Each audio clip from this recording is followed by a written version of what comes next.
उद्या अतिशय शुभ आणि पवित्र असा दिवस आहे, कारण उद्या सुवासिन महिलांचा सर्वात मोठा उत्सव म्हणजेच वटसावित्री पौर्णिमा साजरी केली जाणार आहे.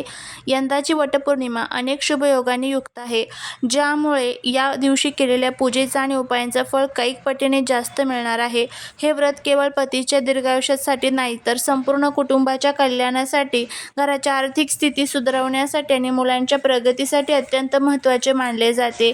आजच्या या विशेष व्हिडिओमध्ये आपण वटपौर्णिमेचा सर्वात अचूक आणि शुभ मुहूर्त कोणता, पूजेला ताटात कोणत्या वस्तू असणे अत्यंत अनिवार्य आहे आणि वडाच्या झाडाची योग्य पूजा पद्धत कशी करावी हे अगदी सोप्या भाषेत जाणून घेणार आहोत. यासोबतच मी तुम्हाला एक अतिशय प्रभावी असा हा उपाय सांगणार आहे.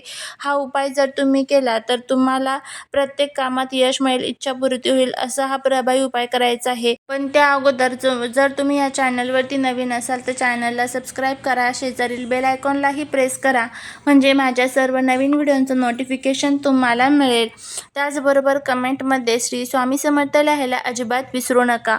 कोणतीही पूजा किंवा व्रत जेव्हा आपण योग्य मुहूर्तावर करतो तेव्हा त्याचे आध्यात्मिक फळ आपल्याला नक्कीच मिळते. यंदा ज्येष्ठ पौर्णिमा तिथी कधी सुरू होत आहे आणि कधी संपत आहे हे समजून घेणे महत्त्वाचे आहे. पौर्णिमा तिथी आज संध्याकाळी लागणार आहे आणि उद्या दिवसभर पौर्णिमा असणार आहे. सुवासिन महिलांनी वटवृक्षाची पूजा करण्यासाठी सकाळी लवकर उठून स्नान करावे आणि मुहूर्ताच्या वेळेत पूजा संपन्न करावी. राहुकाळ आणि भद्राकाळ टाळून जर आपण पूजा केली तर त्याचे अजून चांगले फळ आपल्याला मिळते. आता आपण पाहूया की वटपौर्णिमेच्या पूजेच्या ताटात कोणत्या गोष्टी असणे अत्यंत आवश्यक आहे, कारण अनेकदा घाई गडबडीत काही महत्त्वाच्या वस्तू राहून जातात. सर्वात आधी ताटात हळद, कुंकू, अक्षदा आणि अत्तर ठेवावे. पूजेसाठी पांढरा सुती धागा किंवा कलावा आवश्यक आहे. नैवेद्यासाठी 5 प्रकारची फळे, ज्यामध्ये विशेषतः आंबे असणे खूप शुभ मानले जाते. याशिवाय घरामध्ये तयार केलेली पुरणाची पोळी किंवा गूळ खोबऱ्याचा नैवेद्य सुद्धा चालेल. ताटात वडाच्या झाडाला अर्पण करण्यासाठी विड्याची पाने, सुपारी, बदाम आणि नाणी ठेवावीत. सर्वात महत्त्वाचे म्हणजे ताटात सौभाग्याचे वाण म्हणजेच बांगड्या, त्याचबरोबर काजळ, मेहंदी, फणी, एक लहान आरसा या वस्तू एकत्र करून ठेवाव्यात, ज्या आपण पूजेनंतर वडाला किंवा इतर सुवासिनीला अर्पण करतो. सोबतच तांब्याभर शुद्ध पाणी, दिवा आणि उदबत्ती ठेवून ताट सुंदर प्रकारे सजवून घ्यावे. वडाच्या झाडाजवळ पोहोचल्यानंतर सर्वात आधी त्या जागेची स्वच्छता करावी. जर शक्य असेल तर झाडाच्या मुळाशी थोडे शुद्ध पाणी किंवा गंगाजल अर्पण करावे. त्यानंतर झाडाच्या बुंध्यापाशी हळद, कुंकू, 5 बोटे लावावीत आणि अक्षता अर्पण कराव्यात. आपण ताटात आणलेले वाण, फळे आणि नैवेद्य वडाच्या मुळाशी अर्पण करावेत. दिवा आणि अगरबत्ती ओवाळून वटवृक्षाची आरती करावी आणि मनोभावे प्रार्थना करावी.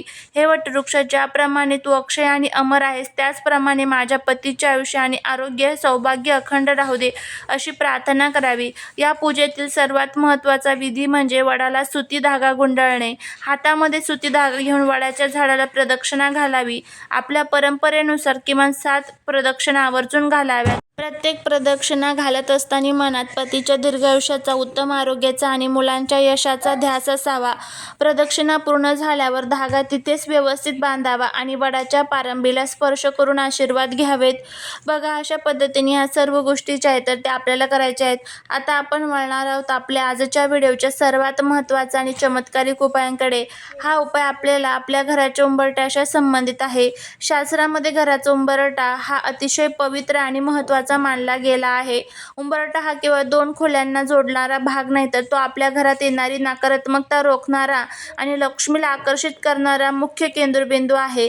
असे मानले जाते की उंबरठ्यावर माता लक्ष्मी, भगवान विष्णूंचा पहारा असतो.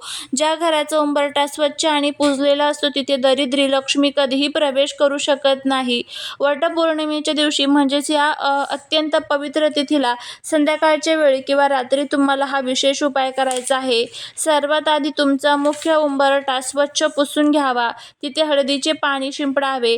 त्यानंतर उंबरठ्याच्या मध्यभागी किंवा उजव्या बाजूला तुम्हाला तिथे व्यवस्थितपणे अगोदर उंबरठ्यावरती हळद, कुंकू वाहून घ्यायचं आहे. हळदीचं लेपन द्यायचं आहे.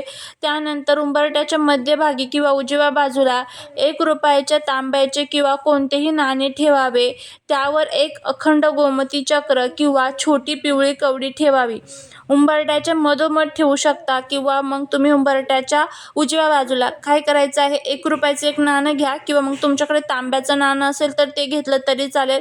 त्यावरती एक पिवळी कवडी ठेवायची आहे. पिवळी कवडी नसेल तर गोमती चक्र ठेवायचं आहे. जर या वस्तू नसतील तर एक अखंड लवंग आणि थोडीशी पिवळी मोहरी एका लहान लाल कपड्यात बांधून किंवा थेट उंबरट्याच्या कोपऱ्यात ठेवावी. या वस्तू समृद्धी खेचून आणणाऱ्या मानल्या जातात. या वस्तू ठेवल्यानंतर त्यावर एक गाईच्या तुपाचा दिवा प्रज्वलित तिथे करावा. दिव्याची वात घराच्या आतल्या बाजूला असावी. हा उपाय करताना मनात तीव्र इच्छा ठेवावी की माझ्या घरातील सर्व गरिबी, कर्ज आणि दारिद्र्य कायमचे संपून जावे. माझ्या पतीची नोकरी, व्यवसायात उन्नती व्हावी आणि मुलांची प्रगती व्हावी. आणि त्याचबरोबर तिथे तुम्हाला हळदी कुंकू अक्षदा व्हायचं आहे. भगवान विष्णू, देवी लक्ष्मीचं स्मरण करायचं आहे आणि कडेला 2 स्वास्तिक काढायचे आहे हळदी कुंकवाच्या साहाय्याने. उंबरट्याच्या वरती ज्या ठिकाणी आपण या वस्तू ठेवलेल्या आहेत त्या ठिकाणी तुम्हाला अष्टलक्ष्मीचे म्हणून 8 हळदी कुंकवाचे टिंब जे आहे तर ते तुम्हाला द्यायचे आहे. त्यामध्ये धनलक्ष्मी, संतानलक्ष्मी, आरोग्यलक्ष्मी, गजलक्ष्मी, धैर्यलक्ष्मी ज्या अष्टलक्ष्मी आहेत तर त्या सर्वांचं तुम्हाला तिथे स्मरण करायचं आहे. त्यांना हळदी कुंकू आणि फुले अर्पण करायचे आहे. त्यानंतर देवी लक्ष्मी, भगवान विष्णूंना प्रार्थना करायची की माझ्या घरातील जे काही अडचणी आहेत तर त्या सर्व दूर होऊ दे अशी प्रार्थना करायची आहे. वटपौर्णिमेच्या शुभ योगावर उंबरट्यावर हा उपाय केल्याने घरातील नकारात्मक ऊर्जा नष्ट होते, अडकलेला पैसा परत मिळतो आणि पैशांचे नवीन मार्ग मोकळे होतात, ज्यामुळे आपल्या जीवनातील सर्व जे काही अडचणी आहेत तर त्या दूर होतात. करोडपती होण्याची इच्छा असेल तर ती पूर्ण होते. असा हा प्रभावी उपाय आपल्याला या दिवशी करायचा आहे. वटपौर्णिमेचा हा पवित्र सण तुमच्या संपूर्ण कुटुंबासाठी सुख, समृद्धी आणि ऐश्वर्य घेऊन येणारा आहे. त्यामुळे या सर्व गोष्टी आवर्जून करा. यासोबतच तुम्हाला घरामध्ये काही स्तोत्रांचं आणि मंत्रांचं सुद्धा पठण करायचं आहे. त्यामध्ये तुम्ही बघा कनकधारा स्तोत्रमचं पठण आवर्जून करावं. त्याचबरोबर विष्णू सहस्रनामावली, व्यंकटेश स्तोत्रम, लक्ष्मी गायत्री मंत्र, विष्णू गायत्री मंत्र, व्यंकटेश स्तोत्रम आणि आपल्या कुलदेवीची सेवा आवर्जून करावी. यामध्ये तुम्ही कुंकुमार्चन करू शकता. घरामध्ये जर शक्य असेल तर या दिवशी प्रदोष काळात संध्याकाळी तुम्हाला सत्यनारायण जे आहे तर ते घालायचं आहे. यामुळे सुद्धा तुम्हाला खूप चांगला फायदा जो आहे तर तो बघायला मिळत असतो.